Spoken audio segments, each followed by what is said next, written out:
13 November July জাতীয় সনদ বাস্তবায়ন আদেশ 2025-এ সই করেছেন রাষ্ট্রপতি মোহাম্মদ শাহাবুদ্দিন। এর আগে জুলাই জাতীয় সনদ বাস্তবায়ন আদেশ 2025 অনুমোদন দিয়েছে উপদেষ্টা পরিষদ। রাষ্ট্রপতির কাছে পাঠানোর আগে আদেশের সারসংক্ষেপে স্বাক্ষর করেছেন প্রধান উপদেষ্টা ডক্টর মোহাম্মদ ইউনূস। এর ফলে ত্রয়োদশ জাতীয় নির্বাচন ও জুলাই সনদের প্রস্তাবের ওপর গণভোট একই দিনে অনুষ্ঠিত হওয়ার পথ সুগম হল। জুলাই জাতীয় সনদ বাস্তবায়ন আদেশ অনুসারে আসন্ন জাতীয় নির্বাচনের দিন একই সময়ে গণভোট অনুষ্ঠিত হবে। আমরা সকল বিষয় বিবেচনা করে সিদ্ধান্ত নিয়েছি যে আগামী জাতীয় সংসদ নির্বাচনের দিনেই গণভোটের আয়োজন করা হবে।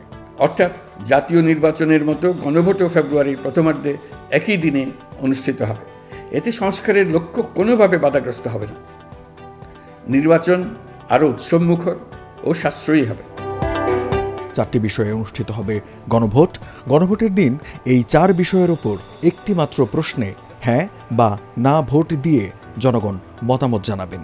জুলাই সনদের আলোকে আমরা গণভোটের ব্যালটে উপস্থাপনীয় প্রশ্নও নির্ধারণ করেছি।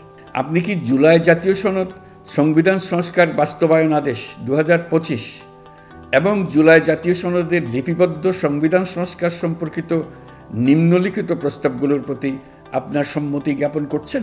গণভোটে যে 4টি বিষয়ে একটি প্রশ্নে মতামত নেওয়া হবে সেগুলো হলো: ক, নির্বাচনকালীন সময়ে তত্ত্বাবধায়ক সরকার, নির্বাচন কমিশন এবং অন্যান্য সাংবিধানিক প্রতিষ্ঠান জুলাই সনদে বর্ণিত প্রক্রিয়ার আলোকে গঠন করা হবে। খ, আগামী সংসদ হবে 2 কক্ষ বিশিষ্ট। জাতীয় সংসদ নির্বাচনে দলগুলোর প্রাপ্ত ভোটের অনুপাতে 100 জন সদস্য বিশিষ্ট একটি উচ্চকক্ষ গঠিত হবে এবং সংবিধান সংশোধন করতে হলে উচ্চকক্ষের সংখ্যাগরিষ্ঠ সদস্যদের অনুমোদন দরকার হবে।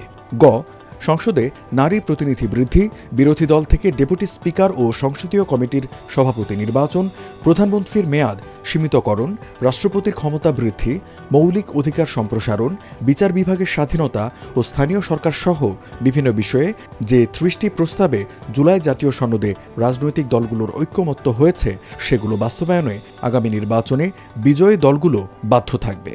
ঘ, জুলাই সনদে বর্ণিত অন্যান্য সংস্কার রাজনৈতিক দলগুলোর প্রতিশ্রুতি অনুসারে বাস্তবায়ন করা হবে। গণভোটের দিন এই 4টি বিষয়ের উপর একটি মাত্র প্রশ্নে আপনি হ্যাঁ বা না ভোট দিয়ে আপনার মতামত জানাবেন। গণভোটের সংখ্যাগরিষ্ঠ ভোট হ্যাঁ সূচক হলে আগামী সংসদ নির্বাচনে নির্বাচিত প্রতিনিধি নিয়ে একটি সংবিধান সংস্কার পরিষদ গঠিত হবে। এই প্রতিনিধিগণ একই সাথে জাতীয় সংসদের সদস্য হিসেবে দায়িত্ব পালন করবেন। পরিষদ তার প্রথম অধিবেশন শুরুর তারিখ হতে 180 কার্যদিবসের মধ্যে সংবিধান সংস্কার করবে। সংবিধান সংস্কার সম্পন্ন হওয়ার পর 30 কার্যদিবসের মধ্যে সংসদ নির্বাচনে প্রাপ্ত ভোটের সংখ্যানুপাতে উচ্চকক্ষ গঠন করা হবে।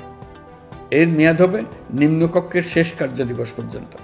জুলাই সনদ বাস্তবায়নের অঙ্গীকারনামা অনুসারে সংবিধানে জুলাই জাতীয় সনদ অন্তর্ভুক্ত করার ব্যবস্থা গ্রহণ করা হবে। এটিও আজকে অনুমোদিত আদেশে উল্লেখ করা হয়েছে। জুলাই সনদ বাস্তবায়নের অঙ্গীকারনামা অনুসারে সংবিধানে জুলাই জাতীয় সনদ অন্তর্ভুক্ত করার ব্যবস্থা গ্রহণ করা হবে বলে জানান প্রধান উপদেষ্টা।